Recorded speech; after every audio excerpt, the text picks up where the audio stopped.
All right, this story takes place in Africa, and it's about the very first elephants.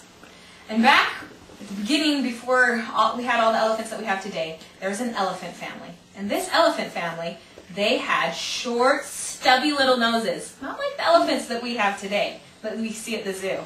These elephants had short little stubby noses, and they had an elephant child. And their elephant child was so curious. He wanted to know the answer to so many questions. He would ask his mother, "Mother, why is our skin so gray?" And he would ask his father, "Father, why are our ears so big?" And he would ask his aunt, "Aunt, why is the sky blue?" And his uncle, "Uncle, why is the grass green?" And he asked so many questions. And everybody got so tired of his question. They said, "Oh, elephant child, you ask too many questions." But still he wanted to know the answer to all his questions.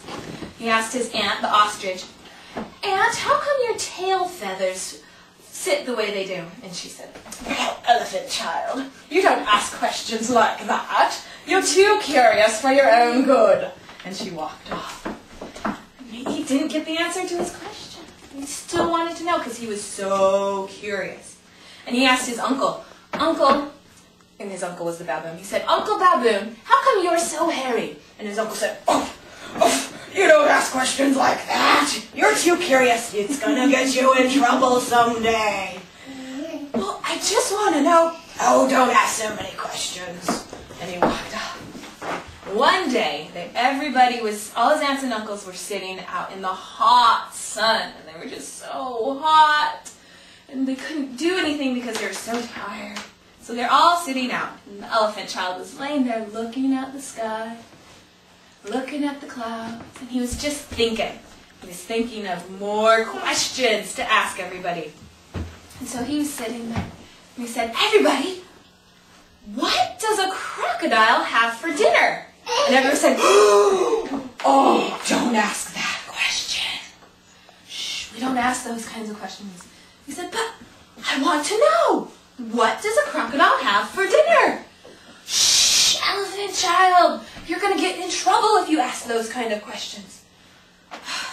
"Nobody will answer my questions," he said to himself. And he got tired of just sitting there, so he decided to go on a walk. And the elephant child went on his walk.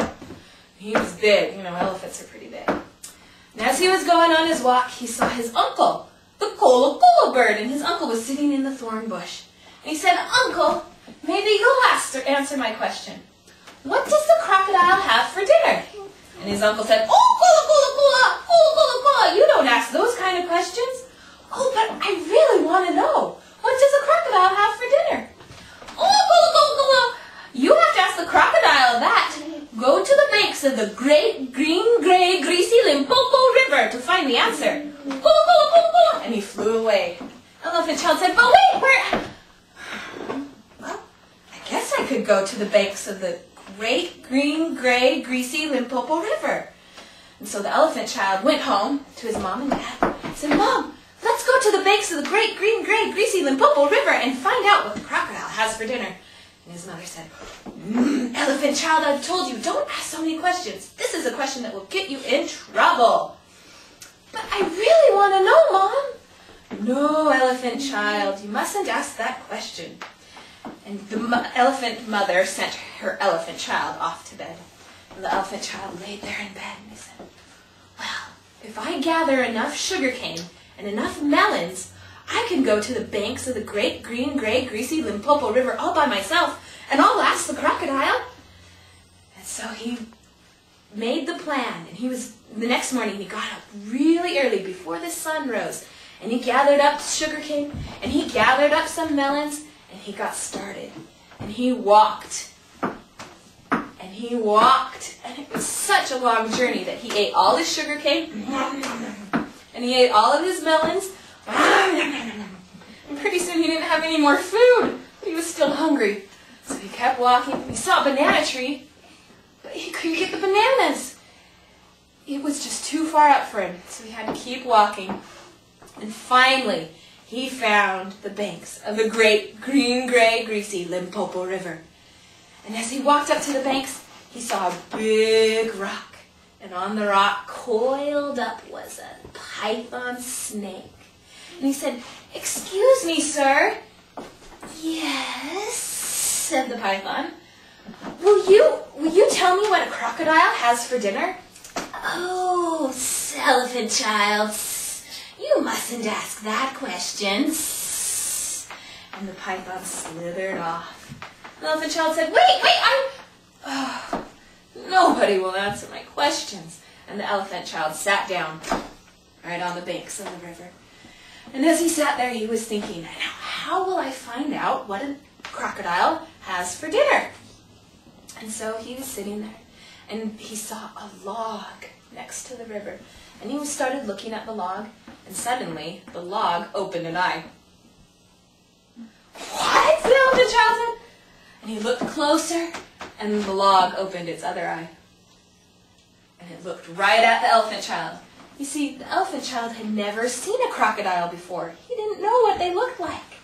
And so he thought that the log had eyes. And so he said, "Excuse me, but can you tell me what a crocodile has for dinner?"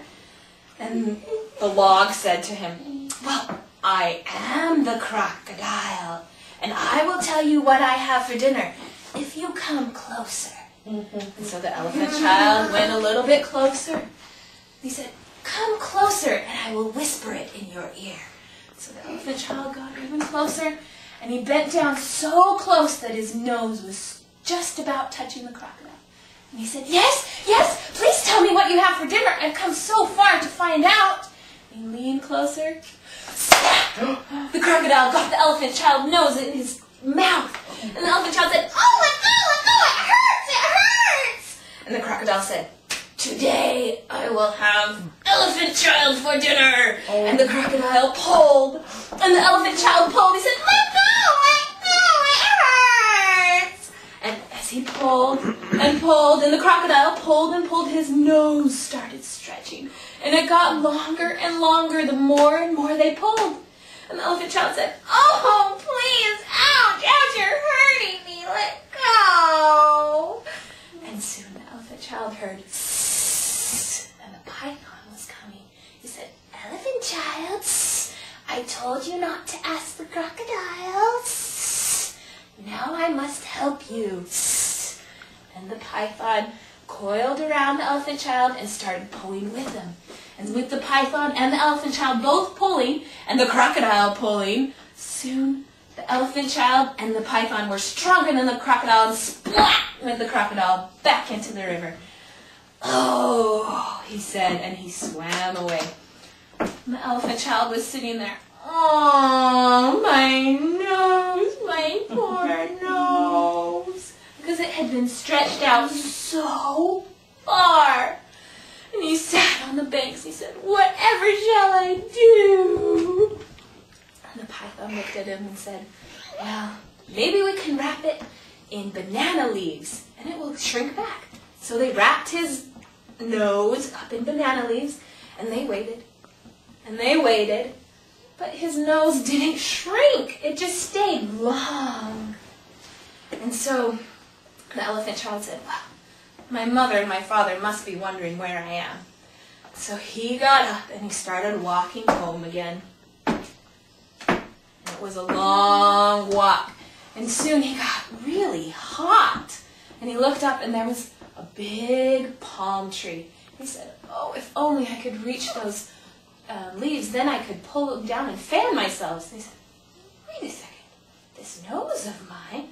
And he reached up with his trunk, and he pulled down a palm leaf, and he was able to fan himself. He said, "Oh, maybe this nose isn't so bad after all." And he continued walking home as he fanned himself to keep himself cool. And as he was walking along, he began to get really hungry. And he saw the banana tree. He said, "Well, maybe my trunk can reach that." So he reached up, and he reached, and he got some bananas, and he ate them all up because he was so hungry. And by the time he got home, he had found so many different uses for his trunk that he didn't mind having such a long nose. And from then on, all the elephants had long noses. Okay.